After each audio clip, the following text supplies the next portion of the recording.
Hello and welcome to another video. Today we shall have a look at the Kiev camera.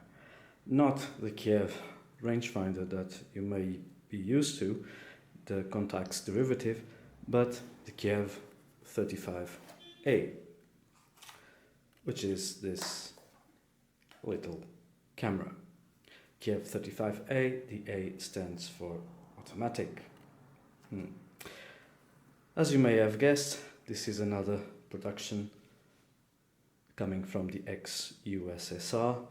In this case it's not exactly true, because this camera was already made in Ukraine. At least it is stamped in that way. So it was post URSS. You might think that you have already seen this camera somewhere. Well, yes, there is also a German connection to it, and it's not very elegant. So this is not a derivative of a German camera. This is, well, to put it mildly, a self-attached copy of the Minox 35. Which one, I really can't tell you. Perhaps the EL, the first model, the GL, no, but I think possibly the EL, which I don't have, but I do have the GT, which is this one, and we shall speak about it in a while. So I really don't know why the Russians felt the sudden urge to make a copy of the Minox camera. Well, it was understandable because it was a hit. It was one of the smallest full-frame 35mm cameras available ever. And it enjoyed a great reputation as far as results were concerned, if not a total good reputation in terms of reliability. So they decided to make an exact duplicate, so it seems, of the Minox 35 GT.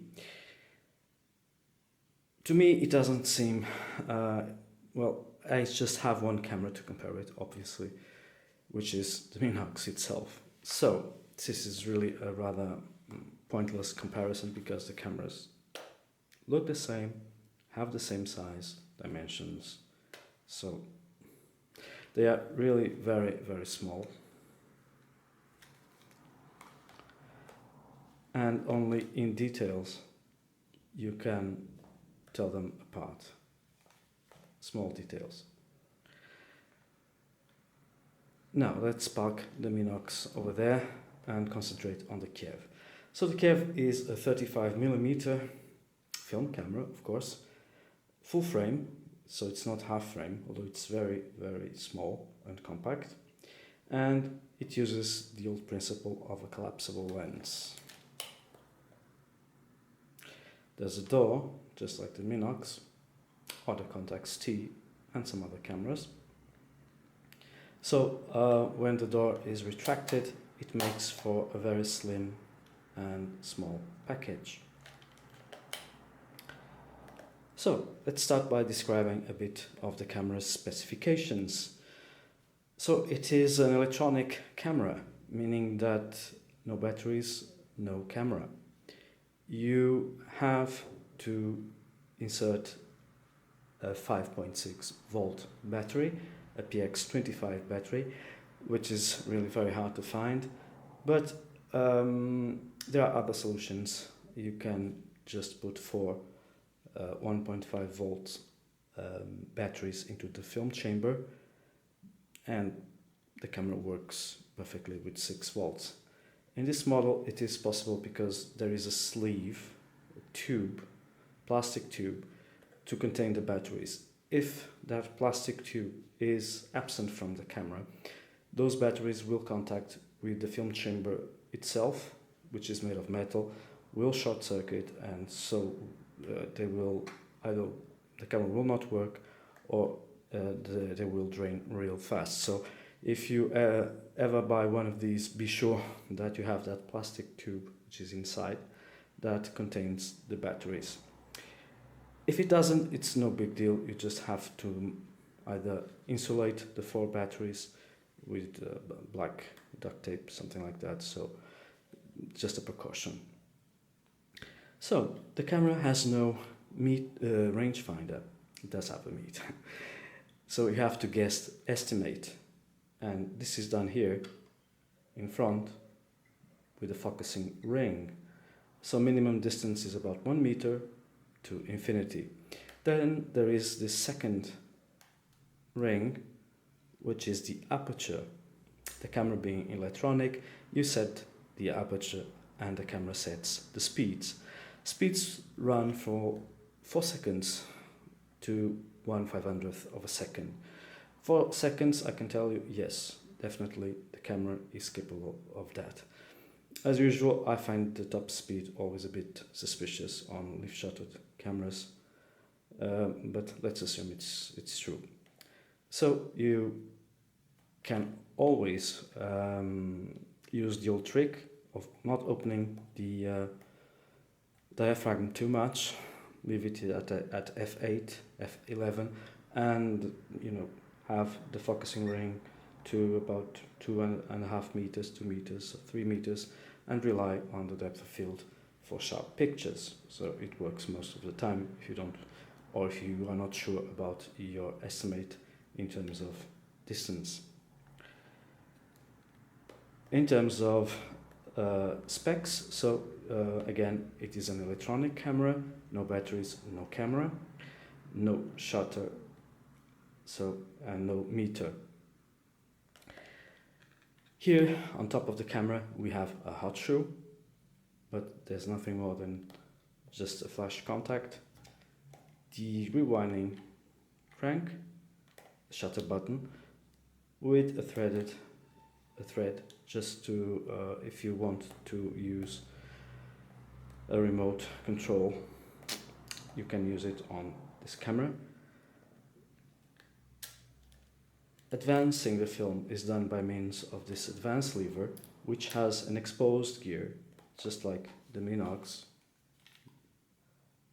And it's not a very good idea because it collects dust, so it's not a very good idea, but as the Minox has it, this one also has it. And it is double stroke, just like the Minox. So, just like also the early M cameras, you have to wind it 2 times. So it's not a fault of the camera, it was engineered just like that. Of course, the Minox was engineered just like that. At the bottom, you can see your ASA selector, ranging from 25 ASA or ICO to 800. We open it, let's close the lens, and you see that it's the whole part of the camera, back part, that comes apart. It's really small, so you can get easily 39 pictures from 36 exposure film. This is all very Minox style. The plastic of this door is really flimsy. It's very, very poor quality.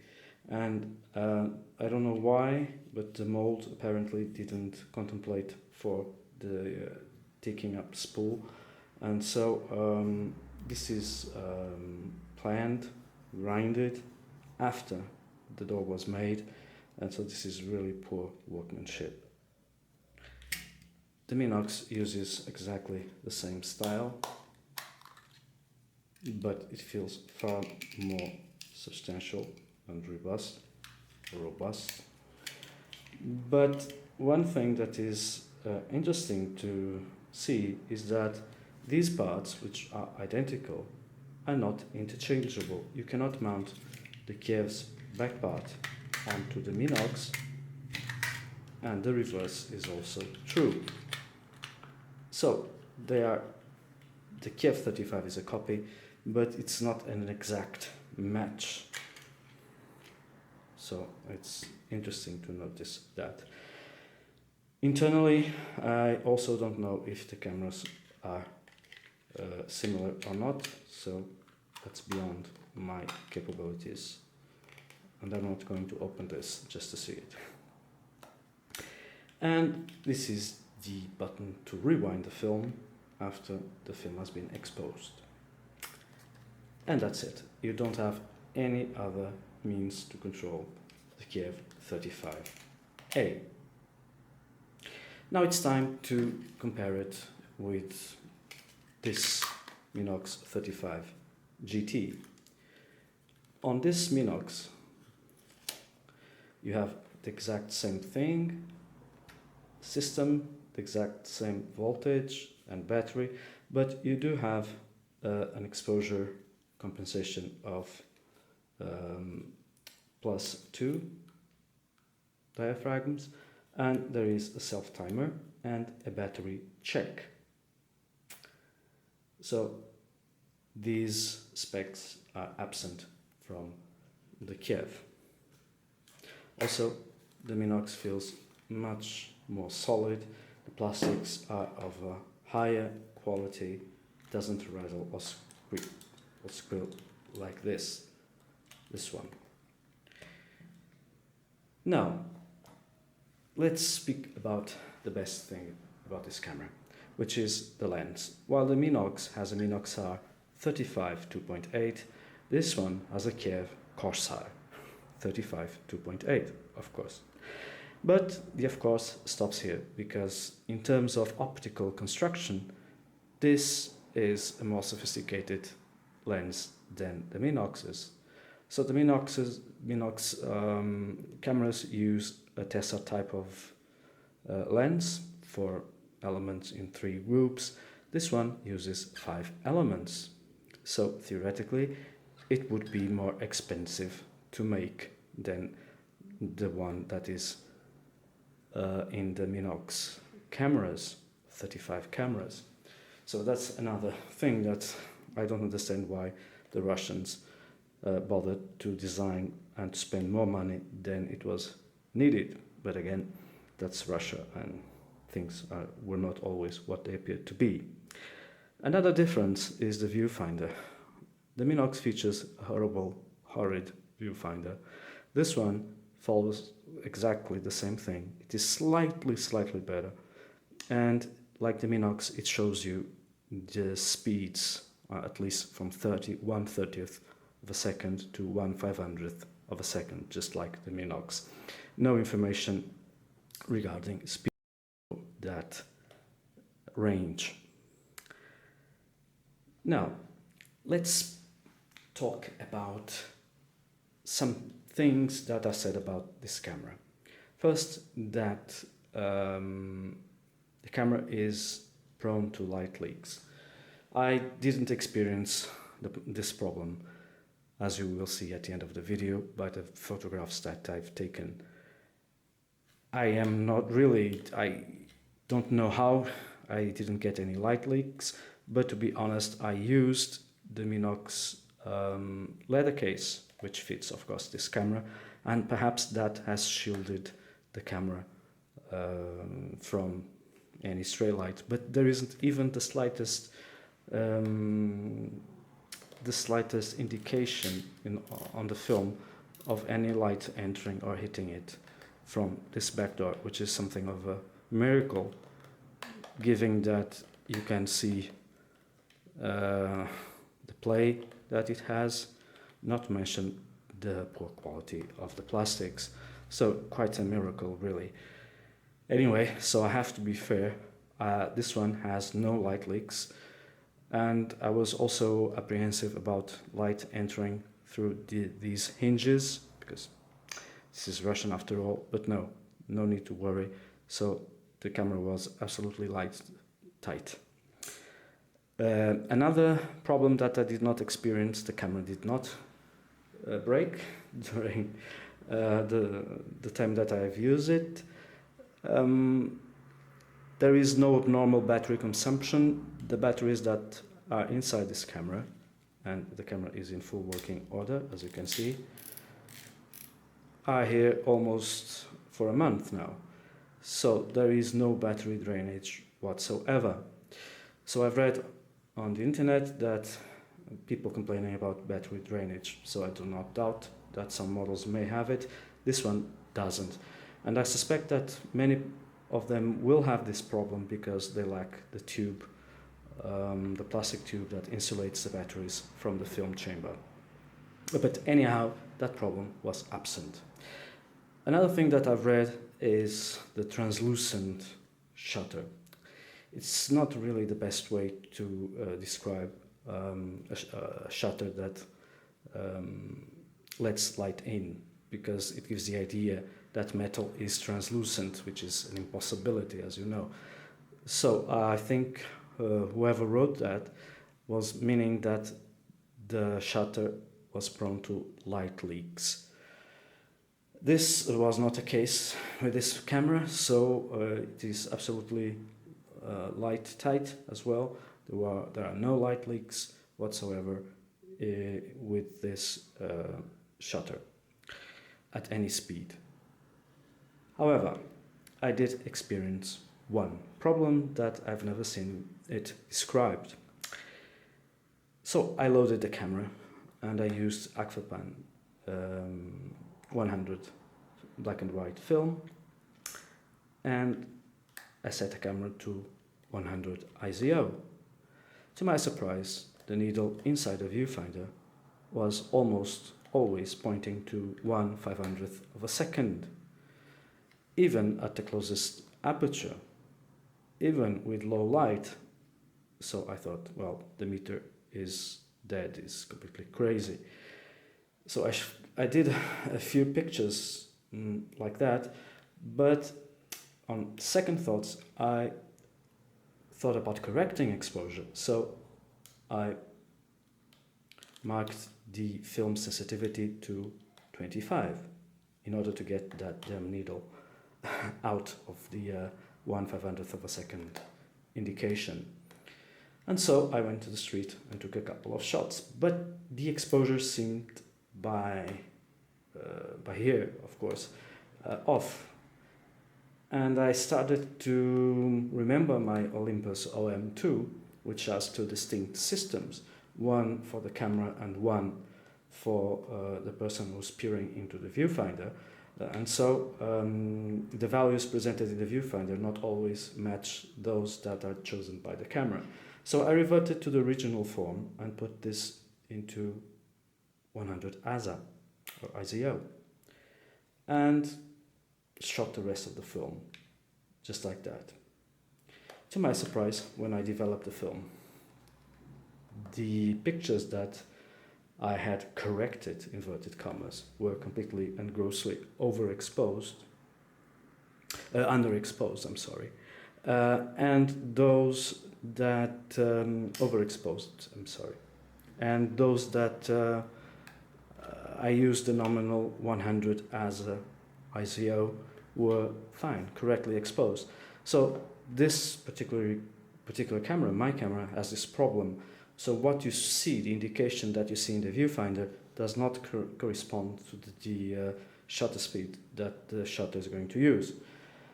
So now that I know, I can relax and enjoy the camera. Perhaps you might now be wondering, what did he say? Relax and enjoy this, a flimsy plastic ex-Russian and Russian USSR whatever copy of a German model? Well, yes. You know why? Because of this lens. The lens truly amazed me. It's really, really a very nice lens. I wouldn't say prepared for the worst, but I was prepared to see something like the Lomo. The Lomo that I tested, and there's a video about it in this channel, behaved itself brilliantly, but it was apparent from the pictures that the lens is not top notch. But this one, you don't get any distortion, you don't get any artifacts, any sort of funny things, so you get really high definition pictures. I was very surprised to have pictures that were very sharp, very well exposed, except those that, well, had my intervention. And so I tell you, it was quite delightful to use the camera because the feeling is the same, especially with the leather case, as using the Minox. And now it's time to compare likes with likes. Given the choice, which one would I choose? Of course, there's nothing in this case like the original. So the Minox feels more robust, better built, although please notice that they are notoriously famous for their unreliability. This one also has its quirks, as everybody knows, and so given the same price, the same cameras, I would go, of course, with the Minox, although I really like the lens. This camera, however, was given to me by a good friend of mine, so I had to pay no money for it. And so it becomes interesting when you have such a camera for free with the quality that it delivers. So for free, you really can't match it. But I'm being not fair. The camera alone for the lens is worth having for a very right and correct price, of course. Not more than the Minox, not the same money as the Minox, except if you really want one. But the lens provides a different experience. It's not that the Minox has a bad lens, far from it. It is an excellent lens. But this one is in the same level, absolutely in the same level. At least in my camera it is. So it is a question of taste, of opportunity. In my case it was a question of collecting, of course. So I didn't have the Kiev, have plenty of Minox cameras ranging from the 35GL to the GTE and the GT. So I was very excited to have a Kiev 35A. But if you really want to spend little money and find a Minox in full working order, then of course there is no comparison, because at least it doesn't rattle, it doesn't squeal. But be warned that the same faults that I've mentioned here, except for the build quality, are present here. The Russians copied everything, including the faults. So these cameras are also can be problematic. The viewfinder is not good. The lens is excellent, and these are even more problematic and just feel plain nasty in your hands. But it was a very pleasurable experience, because I wasn't expecting really anything except some type of lomographic results. And to end this video, I invite you to see some pictures that I took with the Kiev 35A. So pay no attention to the artistic quality of the pictures, but more to the capability of this camera that doesn't have a great reputation, and in my view it is not entirely deserved. It's true that I do love ex-Russian or former Soviet Union cameras, and I think when you love something, that something loves you back. In this case, perhaps it's that I was prepared to like it, so the camera reciprocated and gave me a whole film with perfectly exposed pictures, except again those where I tried to correct them. The spacing was even, there are no overlaps between pictures, so everything went real normal with this camera, surprisingly normal after all that I've read. So it's possible to find terrible examples, but it is also possible to find good working examples like this one. Thank you very much for watching, and I hope to see you very soon in another video of mine.